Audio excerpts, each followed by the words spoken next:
OTTs. Oh, sorry.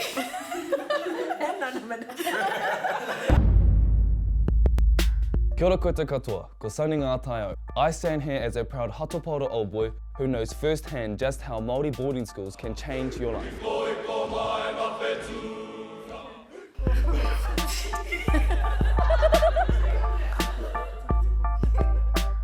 We pretty much like eat, sleep, go to the toilet, shower together. And we're always together.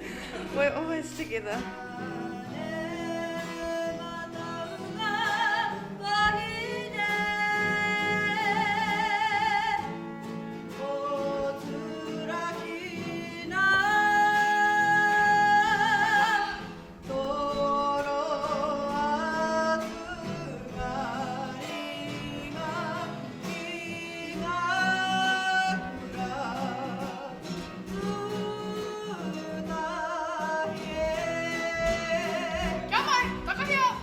Today, the Hahana crew and I went to Turakina.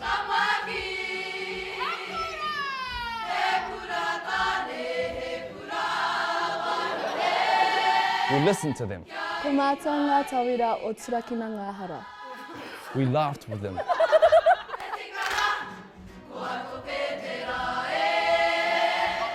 And we cried with them.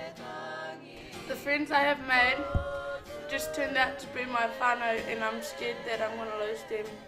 Where I come from, young Māori women aren't really that successful, so I wanted to take my own path and I wanted to be the first in my family to graduate and come to a Māori boarding school and be more connected with my tikanga Māori.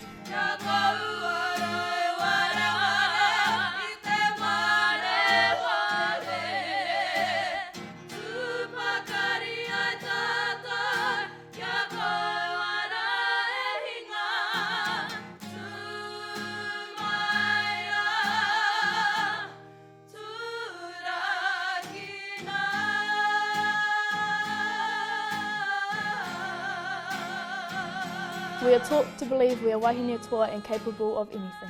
Tautoko mai ia mātou, and we will beat this. we will beat this. We will beat this. We will beat this.